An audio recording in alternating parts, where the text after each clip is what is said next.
Hello people, welcome back to the YouTube channel. You already know what time it is. It's time for another video and I've decided to come to you standing up because I just need to get the toxins out of my body. That was a tough game to watch, people. That was really tactical, really tight, as it has really been in the Champions League for quite a few fixtures now. We've had Chelsea versus Man City last season. We've had tight games in the Europa League and Conference League finals over the last week or two. It's been tight, it's been cagey, but Real Madrid got the job done. A la Madrid, a la Madrid. Listen, this performance was very impressive from Courtois. Courtois for me is undeniably the man of the match. It's not a competition, it's not a conversation. He's just been that good. He was absolutely incredible this game. He made save after save after save, whether it was from Salah, from Mane, from whoever. The guy was making crucial save after crucial save and keeping Real Madrid in this tie. We've seen Real Madrid over many fixtures. Their defense is very leaky. They concede opportunities. They allow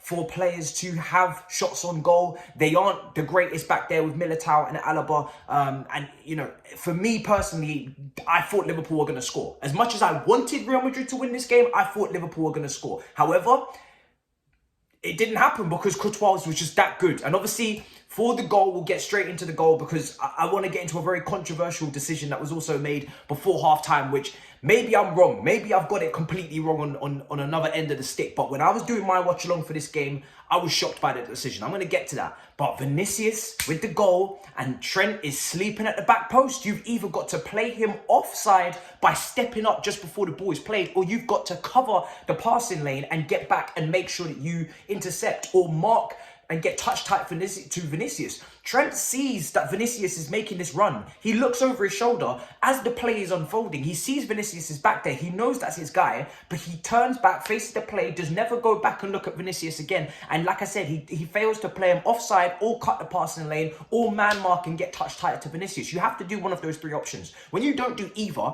and you just allow him to dangle in at the back post, it's 1-0 to Real Madrid. And these are the small, minute errors that can cost you in a final, and that's exactly what's happened with that goal, because it's not like as if Real Madrid were incredible going forward once again. It's not like Real Madrid completely dominated Liverpool in terms of controlling this game. We've seen Real Madrid game after the game in this Champions League sometimes actually get played off the park and still manage to fight their way through. But before I go into that incident, you have to give Real Madrid credit. You have to give Don Carlo with the cigar credit. They've played PSG, who was many people's favourites for this competition after taking the likes of Messi, Donnarumma, Wijnaldum, Hakimi. Do you know what I'm saying? And now they take on Chelsea. And again, the holders of the competition deserve utmost respect. They take them out as well. Then they take on the favourites again, the new favourites in Manchester City, who are up there with PSG as the favourites every year. And again, they knock them out. So even though you could definitely say they've rode their luck or their heritage and they've definitely not dominated, they have had probably the hardest run to a Champions League win I've ever seen. Let me know in the comments below if there's another run that you are, impressed with that I should be bringing up right now. But when it comes down to runs, when it comes down to momentum and playing these difficult teams in game after game after game after game, Real Madrid have had, for me, the toughest run I've ever seen. And like I said, that is in its own right so impressive to see them go and win this competition. And like I said, very fine lines can decide this game. But again, that decision, for me, VAR is a joke. Whether it's for you, we'll have this conversation in the comments. You may disagree and tell me it's the right decision or whatever. I know the rule book states that if it is unintentional and if it comes off a referee or a player, an opposition player or whoever, then it is not going to stand as a goal. But for me, how can a slide tackle be unintentional?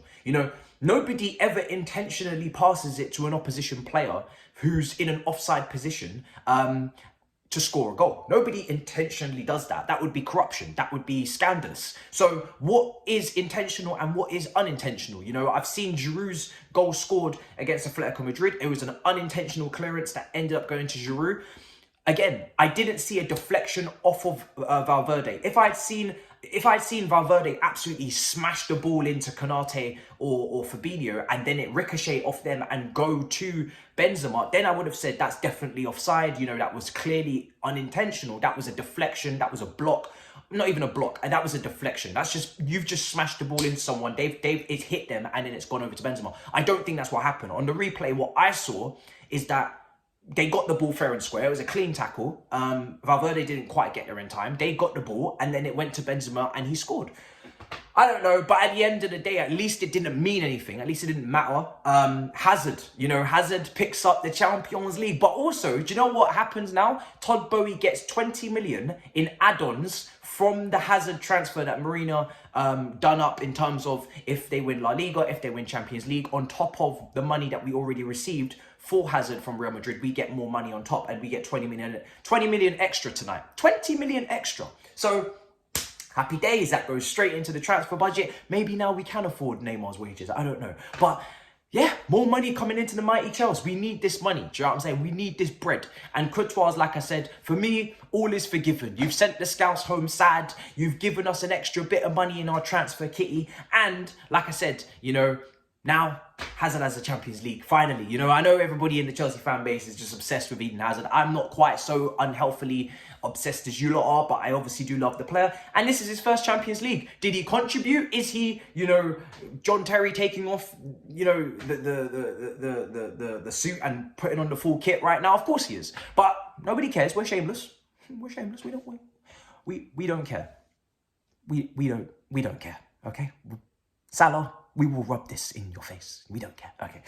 So listen, I'm delighted, man. Like I said, I've seen Liverpool already beat us in 2 cup final competitions this season. One of them, there was an interesting VAR decision in that one too. But anyway, I'm just happy to see Real Madrid win it. I'm not gonna lie, they're quite a likable team. I know Man City fans absolutely hate them right now, and Big Steve is probably, twist up in his couch right now, absolutely fuming. But I'm not. I'm not fuming. You know what I'm saying? The game is the game. We got beat by Heritage. You have to handle it. You have to handle it and accept it. And at the end of the day, for me, Salah wanted his revenge. He said, "Listen, we're coming back. We're coming back for it." No, you're not. You're not doing any of that, sir. You're going back home. Do you know what I'm saying? You're going back home, brother. But Real Madrid, they got Don Carlo, and he's one of my favourite Chelsea managers. He deserves this, do you know what I'm saying?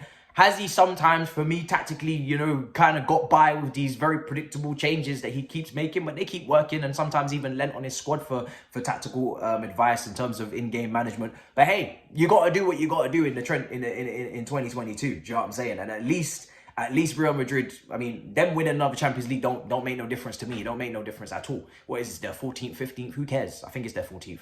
But who cares? I don't care. Do you know what I'm saying? They're lucky, though, that they actually won this, because they would have got memed their shit out of after wearing those shirts at the Santiago Bernabeu in the semi-final. If they didn't win this, it would have been lights out. But like I said, fine margins. Fine margins. And it just goes to show, no matter how Real Madrid are playing, you cannot disrespect them, because this is their competition, people. And we as Chelsea fans now have to hand over the trophy to Real Madrid. And we'll do it gracefully. Do you know what I'm saying? Here you go.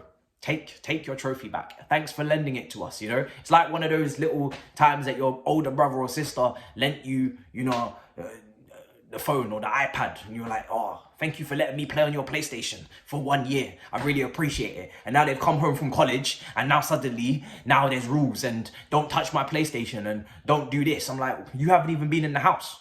Now suddenly you're calling the shots.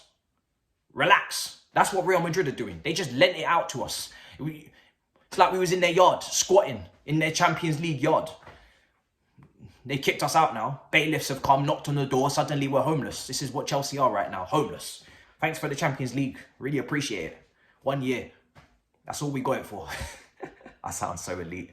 I sound like such an elitist right now. And as I'm doing this video, I'm watching the medals go around their necks, and Eden Hazard is... it's so great. It's beautiful, I must say. This is wonderful. I'm not going to lie. I'm so shameless. He didn't do a single thing in this game or in really any of the rounds to contribute. But it doesn't matter at all, does it? It really doesn't matter. Gareth Bale picks up another medal as well. That brother, when we look back on his Wikipedia search, we are going to be amazed. It is going to be something. It's an all-timer. It's an all-timer. I actually saw as well, just to round up, Courtois was saying in his post-match interview that he doesn't really get enough respect in England, he doesn't feel. I'm surprised he said that, considering that he was definitely called a great goalkeeper when he was in England, winning us 2 titles. But now, we forgive you. Like I said, you've done all you need to do, you know what I'm saying? You've given Don Carlo and Eden Hazard another UEFA Champions League, and Eden is the first. You stopped the Scouts from winning another trophy. I'm good. I forgive you. I forgive you. It's not easy to say, but I will say it. Let me know in the comments what you thought of the match down below. Let me know what you think of just this decision that we were discussing, you know, the controversy. Not that it matters now. Let me know what you thought of the defending from Trent. And let me know what you thought of just Courtois' performance, because it was brazy. It was a brazy performance. And other than that, listen, don't hate the player, hate the game. Heritage FC have struck again. In a bit, people. Peace.